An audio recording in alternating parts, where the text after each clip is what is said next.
welcome back everybody here to Just Ballin', and the NBA playoffs are in full swing. And honestly, every single year at the start of the playoffs, I feel like people love to just kind of say, you know what, the playoffs aren't very entertaining. There's a lot of blowouts. There's no competitive games. We saw this all the time last year because a lot of the round one series, I guess when you're looking at a entertainment factor, competitive factor, a lot of them were letdowns in 2024. Like the first round series that really held up everything was basically Knicks Sixers. Now there were some moments in like Nuggets Lakers, Pacers Bucks, and everything like that. But I would say that Knicks Sixers series was like by far the best one in round number one. But I feel like this year, I mean, we're only one or two games through every series so far, but I think we've had a lot of competitive games so far and a lot of entertaining ones. And basically, I just want to give my thoughts on each playoff series. That's basically this episode is an excuse to talk about each playoff series, my thoughts and opinions, what could be the greater storylines coming out of these series, what I'm thinking can happen at the end of it, and are we going to make any overreactions, or do I think something is really going to stick from basically either 4 quarters or 8 quarters from each series so far. I will leave a timestamp to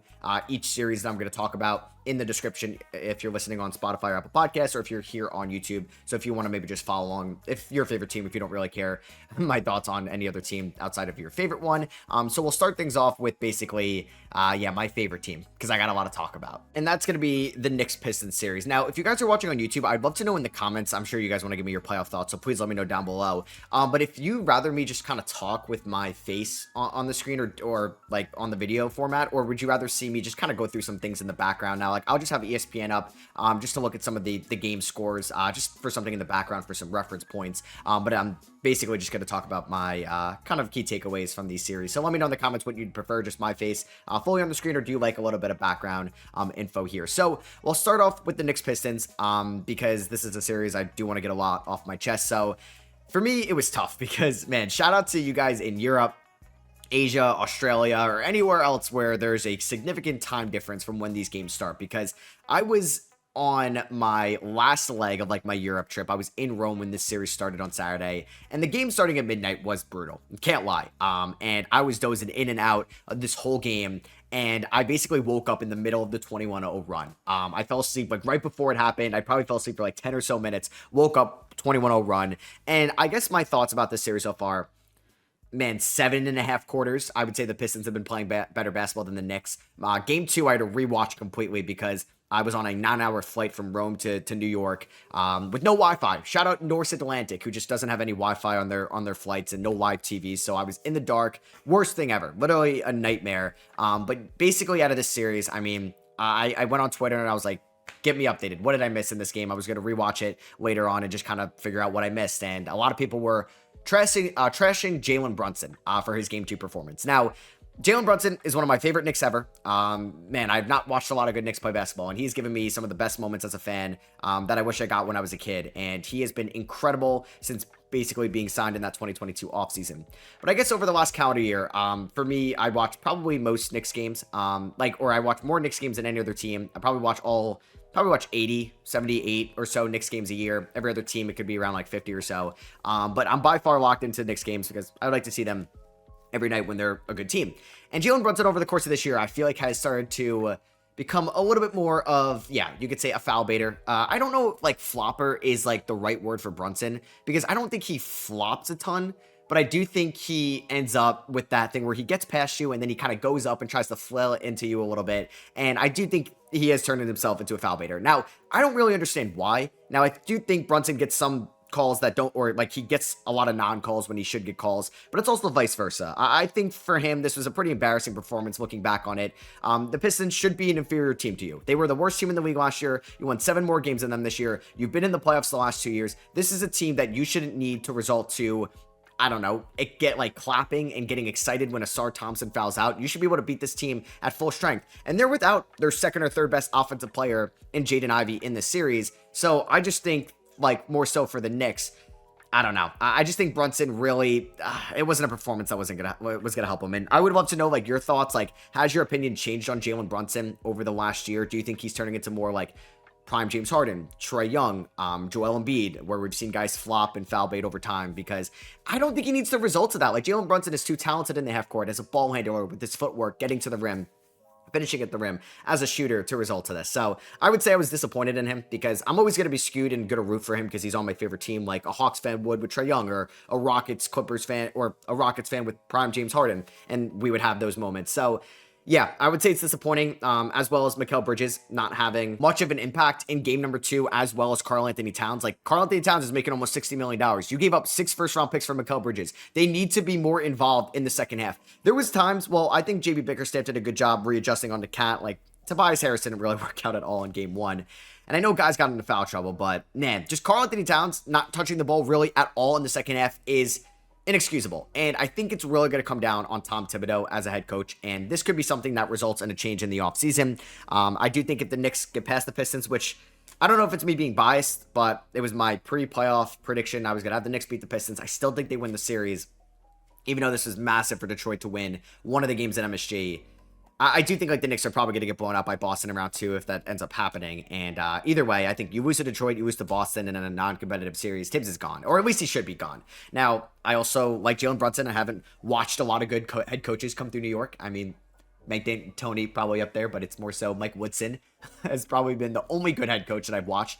Isaiah Thomas was an absolute disaster. Jeff Hornacek, Derek Fisher. Yeah, there's been a lot of bad ones. Kurt Rambis, don't get me started. Kurt Rambis, oh my god.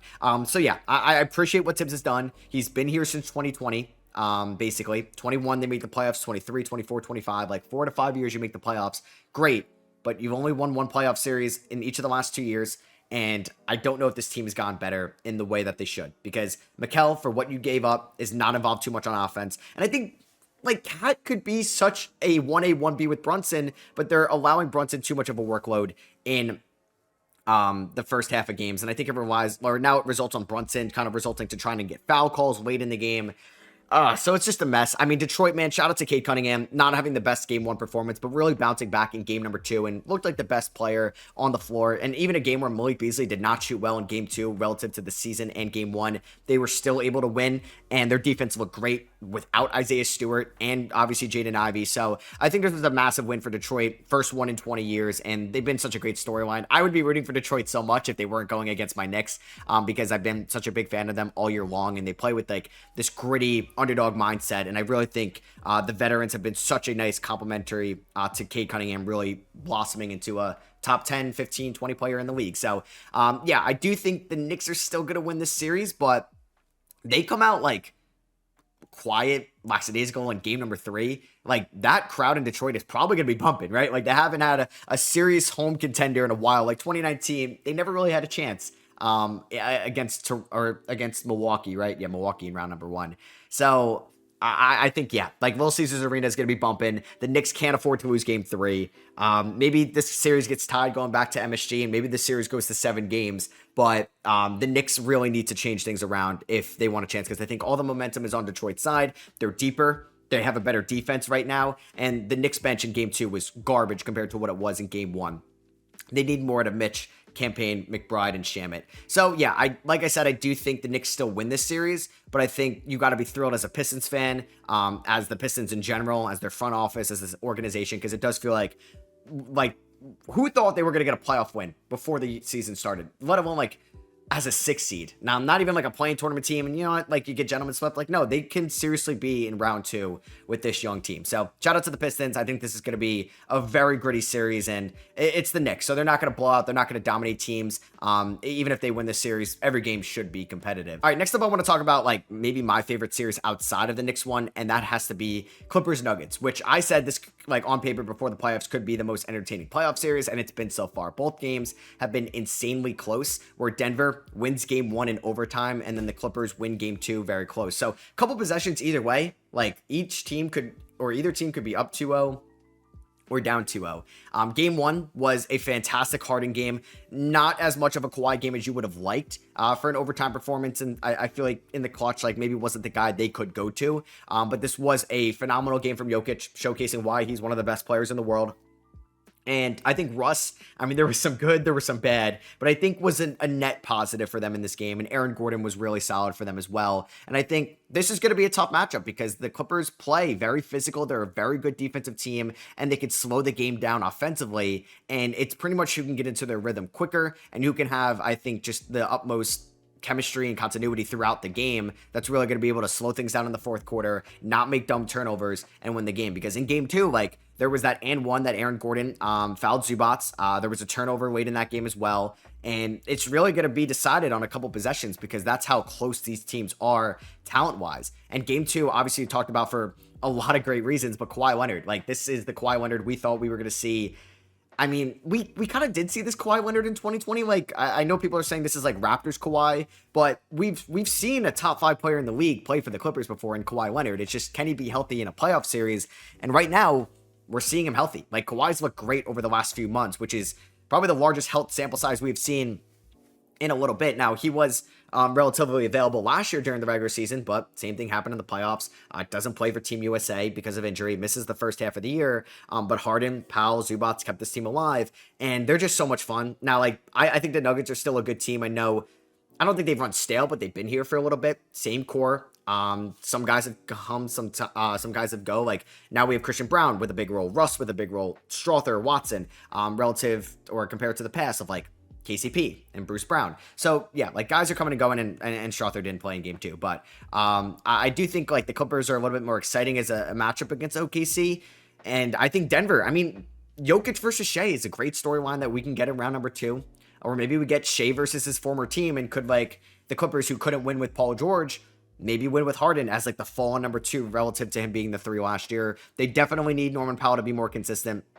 I think their shots, I think Bogey needs to start to heat up a little bit as well. But I do think the Clippers, I mean, both teams are in great position to win this series, but it's going to be a dogfight. And what's waiting for you on the other end in round number 2 is the best team in the NBA throughout the regular season that's dominating round number 1.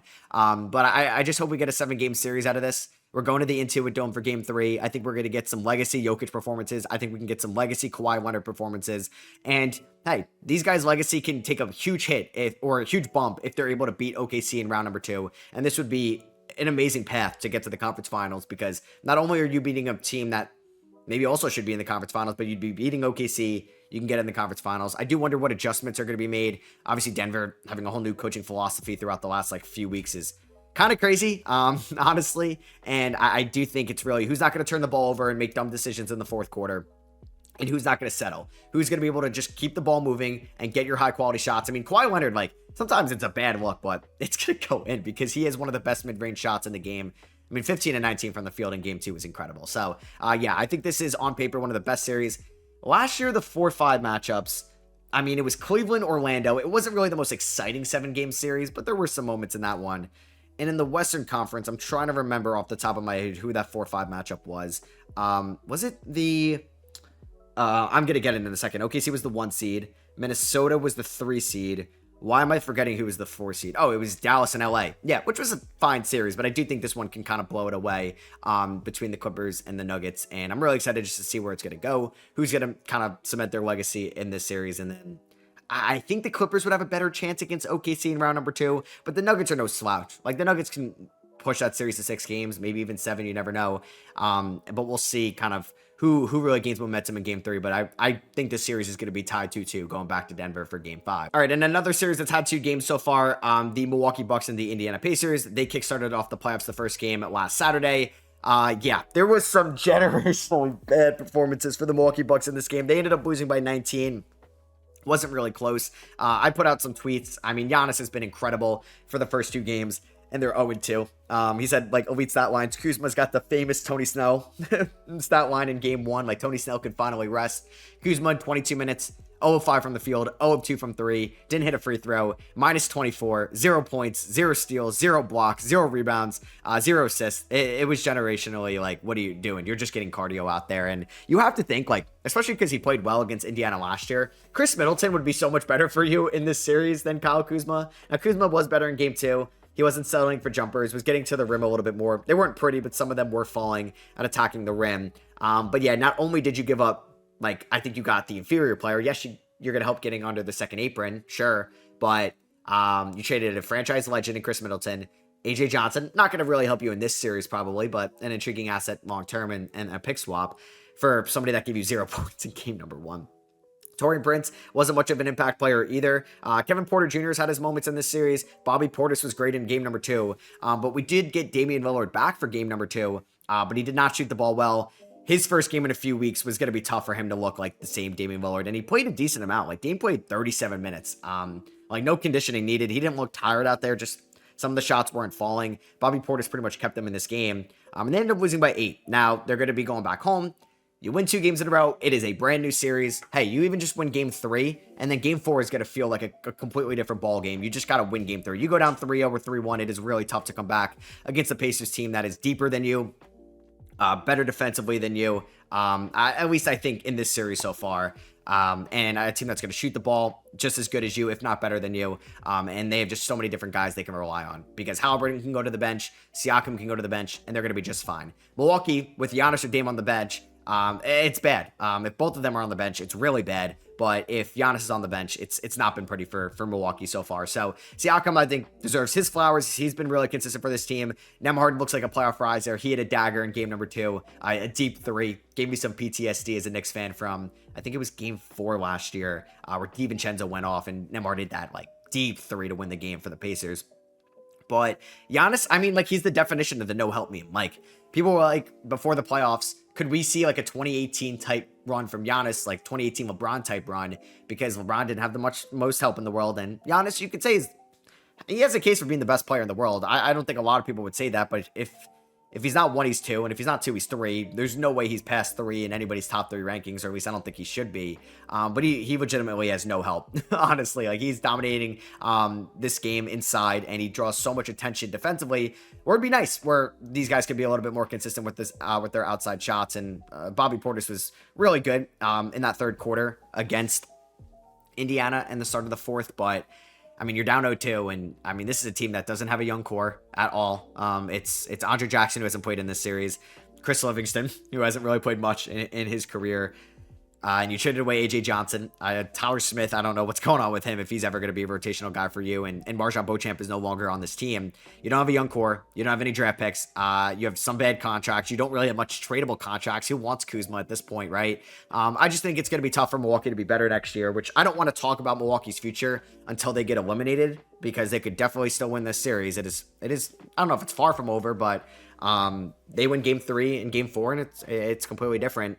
But this team, I think, is going to have to make a big decision this offseason. Either you're going to trade Giannis and then probably trade Dame and fully reset, or retool in a way, because you don't have your picks. So I don't know if you want to tank or strip everything down. I think you could think about trading Damian Lillard. I think there'd be a market for him. Still a really good player, and maybe just him and Giannis weren't meant to be as a duo, because it should be better than what it's been. But the NBA now, with the new CBA and how deep the league is, you need 7, 8, 9 guys that can help you in a playoff series. And I don't think Milwaukee has as much quality and quantity in a way that Indiana has. So I do think Indiana, said it before the playoffs, they're the team that I think could pull off an upset against Boston or Cleveland.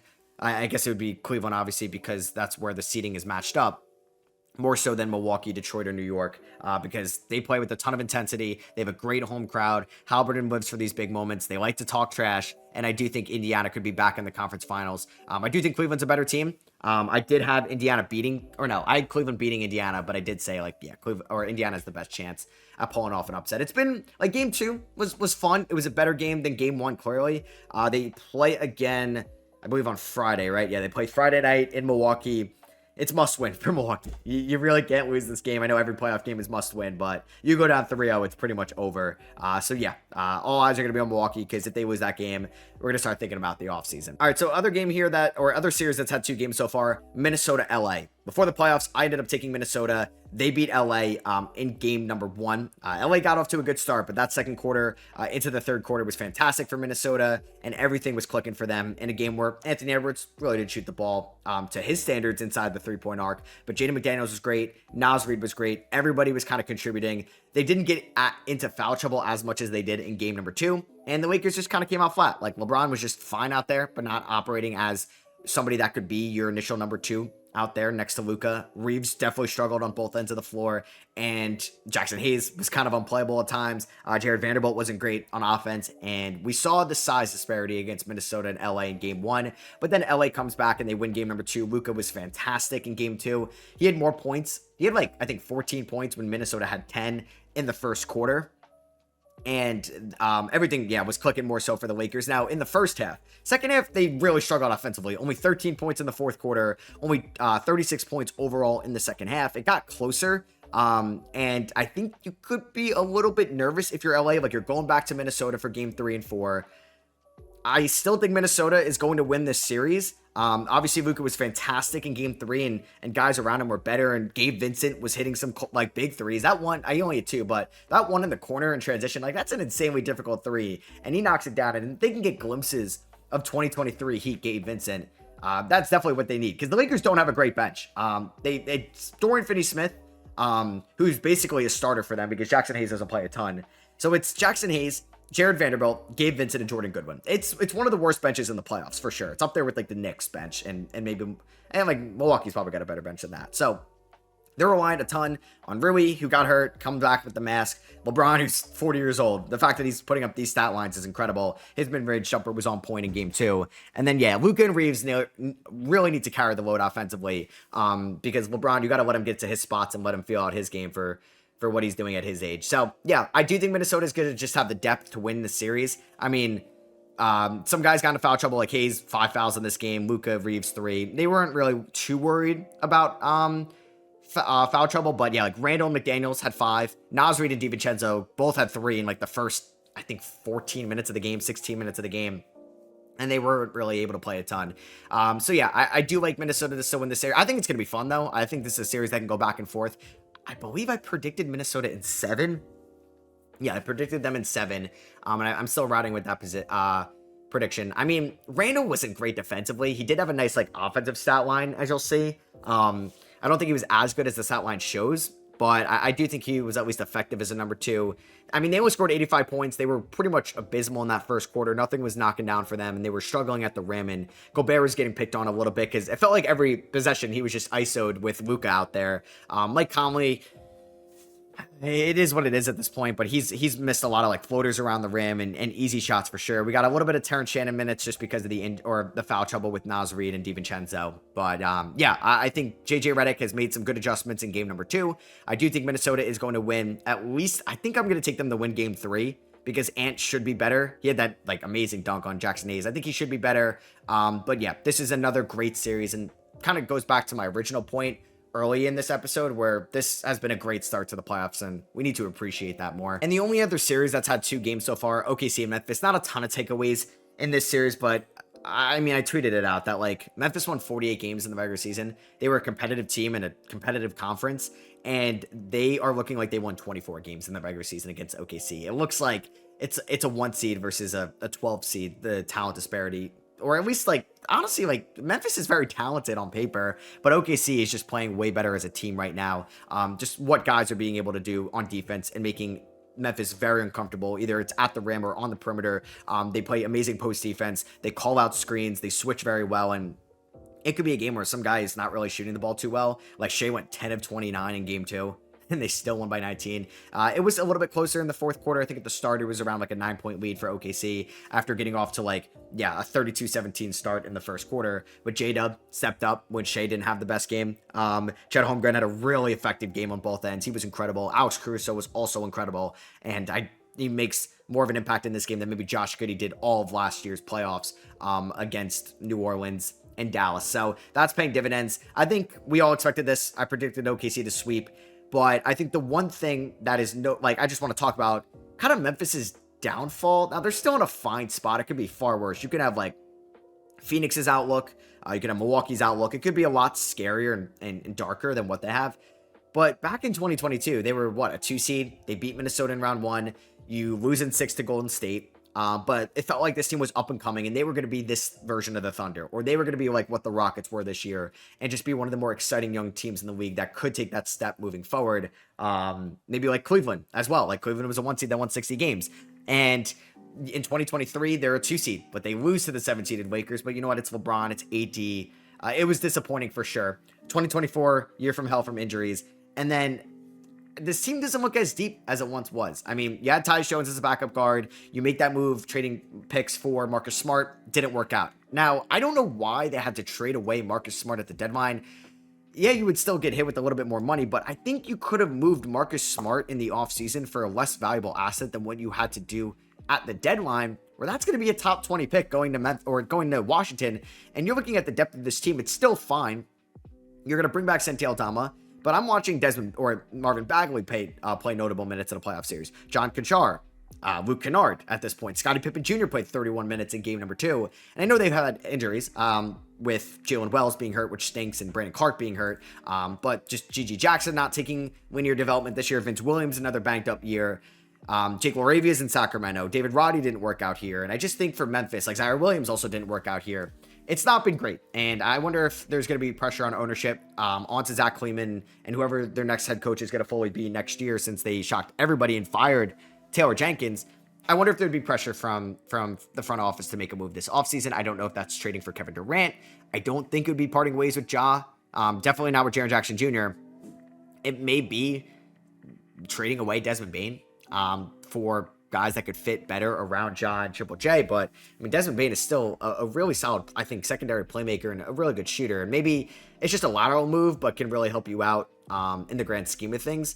But this team has also been banged up a ton, and it sucks. Like Jalen Wells got hurt, and I mean, I wouldn't say it was a meaningless game. It was against Charlotte, right? Like they were still playing for something at the end of the year for seeding, but it just sucks it happened so late in the year and how scary it was. And this team is just, it's not really sexy anymore. And they were one of the best futures in, I think, positions just 2 years ago, and it's changed so much over the course of a year. And yeah, I do wonder what direction they're going to head in this offseason, because they may get swept. And I guess just rapid fire, at least for the series that we've only seen one game so far. So it's kind of like an overreaction between these games. But we'll start off with Orlando and Boston. It was a close game to start things off in game number 1. And Boston pulled away in the second half. I mean, in a game which it's nice. This is why Boston, I predicted to win it all, because in a game which Jason Tatum goes 8 of 22, 1 of 8 from 3. Jaylen Brown goes 6 of 14 from the field, 0 of 2 from 3. You're still able to win by 17 because Derek White can explode for 7 threes and give you 30. Peyton Pritchard can give you 19 off the bench. And this team is one of the best top 8s in the league, probably the best top 8 in the league, because of what Al Horford can give you off the bench. Obviously Pritchard, and I think Hauser can have his moments, and Luke Kornet can have his moments. And if healthy, you have the best starting 5 in the league. Now, Jason Tatum, I believe, is going to be he's doubtful for game number 2. So, hey, Orlando steals a game. You go back to Orlando for game 3. The way Paolo Banchero has been playing, it's possible. But I don't think I can have too much faith in this team stealing a game in Boston, because yes, Paolo was very good in game 1. Franz had his moments, but struggled overall with the shot. It's the same issue we had last year. Now, it's not their fault that Mo Wagner got hurt and Jalen Suggs got hurt, but the issue last year was they didn't have enough pieces around Paolo and Franz to, I think, keep them in games when they go to the bench. And that was why I picked Cleveland in round number 1 against Orlando. It hasn't really changed too much here. Like, Corey Joseph's playing 20 plus minutes. You have to play KCP 30 plus minutes, and he's not really initiating his own shot for what he's getting paid. Isaac, Cole Anthony, Gary Harris, Caleb Houston, Anthony Black. These guys aren't needle movers off the bench right now. For some guys, it's kind of disappointing. I mean, you're asking a lot out of, like, Caleb Houston, for sure. But Anthony Black, like, I know he's young, but he was drafted in the top 10. You'd like for him to be a little bit better than being as bad as he was in game number 1, because he was not good on either end, in my opinion. So I still think Boston wins in 5. I think there's going to be, maybe it's game 2 where Paolo goes off for, I mean, what do you have in game 1? It was 40 or 36. Like, maybe Paolo drops 40 in game 2 and they win, and then Boston wins 3 in a row. But I do think the one thing to note about Boston is, like, their health, because Brown was banged up going into the playoffs. Tatum's banged up. Drew's been banged up at times this year. White was banged up, and obviously KP and Horford's age. Like, is this all going to fall at once? Could they be a team that, I wouldn't say it's like the Knicks last year, but everything kind of crashed down at one point. I think it's just to keep an eye on them, but I still think if they're healthy, they're going to win it all. Next up, we have Heat and the Cavs. I mean, this is a series that I also predicted to be a sweep.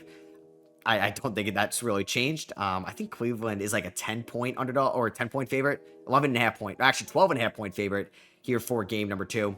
But yeah, I think Hero's going to struggle sometimes as a number 1 option. He was fine in game number 1, but I do think there is a clear talent gap, and that makes sense. It's a 1 seed versus an 8 seed. But what Ty Jerome can give Cleveland is such, man, it's amazing that he could just come off the bench and do what he can do at attacking the rim, floater, initiating his 3-point shot. One of the best storylines all year. And I think if it's going to be Cleveland, Indiana round 2, that is going to be a hell of a series, as I've enjoyed watching Davion Mitchell, and I think Bam has been a lot better in the second half after his disappointing start this year. but I don't think Miami really has much of a shot at pulling off a 1-8 upset like they did in 2023. And lastly, we do have the Warriors and the Rockets. I did pick the Warriors to win the series. They do win game 1 in a dogfight for sure. But yeah, Jimmy and Steph combined for 56 in this game. Pods played well in this game. I thought Gary Payton, I mean, was fine. Maybe offensively, not as much defensively. But I do think the lack of experience, excuse me, is going to hurt the Rockets in the grand scheme of things. Jalen Green, I played really bad in game 1. Really bad. And you're going to get the highs and the lows with Jalen Green. And I think that's going to ultimately lead to him being a centerpiece of a trade this offseason. And I'm sure Rockets fans are kind of sick of like hearing that, like they think they can win it all this year or make a run. At least their fans and they do. But this team, like Van Vliet played really bad in game 1, really bad. And I mean, Jabari Smith Jr., I don't think has really taken the strides as you would like for somebody in year 3 that was drafted 3rd overall in that 2022 draft. They're not really going to go to like Cam Whitmore.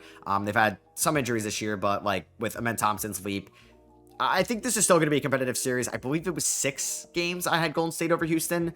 And Jalen Green's going to have better games than this. Like you really can't go much worse than this. Şengün was solid for sure. Definitely the best Rocket in game number 1. And I do think Houston, I think they're going to win game 2. I do. I can see the series like Houston wins game 2, Golden State wins 3 and 4, Houston wins game 5, Warriors win in 6. Back in the Chase Center in game 6. So it's just like what the ceiling is for Steph and Jimmy and Draymond as a trio. These playoffs are really intriguing. I mean, ratings wise, Golden State LA in round number 2 would do numbers. It would be cool if it was a conference finals matchup. We did get Golden State and the Lakers back in 2023 in that series that the Lakers won, but I do think we could be on a path for that. I still think it could be Golden State, Minnesota, which would be a very entertaining series for sure. We've been blessed with a lot of good matchups here in the Western Conference. This is going to be one of them. I think basically going into this, every Western Conference round 1 series outside of OKC and Memphis could have gone either way. And I think that's going to be the case so far. So yeah, I think this is going to set up for a really good series. And we're watching like one last great run, I think, of Jimmy and Steph at this point in their career. So yeah, that's gonna be it for me. Hope you guys enjoyed. I just basically wanted to ramble a little bit about the playoffs so far. I think some interesting talking points here, like Giannis not really having much help. I think we're watching some guy like that is very loyal to his franchise, and I don't think he's going to request a trade this offseason as much as people think he will. But I do think he's going to put more pressure on ownership in the front office to try to do something, and I'm sure they will, but they just don't have a lot of flexibility going throughout this. I think the Knicks, I would like for Brunson to not maybe complain too much to the refs or foul bait for the rest of this series, because I do think his PR is taking a massive hit, and I want Brunson to be well liked, as obviously he's the best player on my favorite team, and they need to get Cat and Mikal more involved. I think the Lakers and Minnesota series is going to be really interesting to see who kind of gets outcoached in that series, and will depth prevail for Minnesota, or the top end offensive talent for the Lakers allow them to advance. Clippers and Nuggets, I think is going to be a generational round 1 series. Generational might be too aggressive, but a really elite round 1 matchup. And then we also got, I think like Boston and Cleveland will be fine. And then will Golden State be able to beat Houston and advance to take on Minnesota or LA, and OKC is going to win. So hope you guys did enjoy this episode of the Just Ballin' Podcast. Let me know your playoff thoughts down below. And if you guys can let me know too, did you enjoy me just kind of going through each game in the background if you're watching on YouTube, or would you rather enjoy me talking like this with just my face here going forward? And I'll catch you guys in the next one. Peace.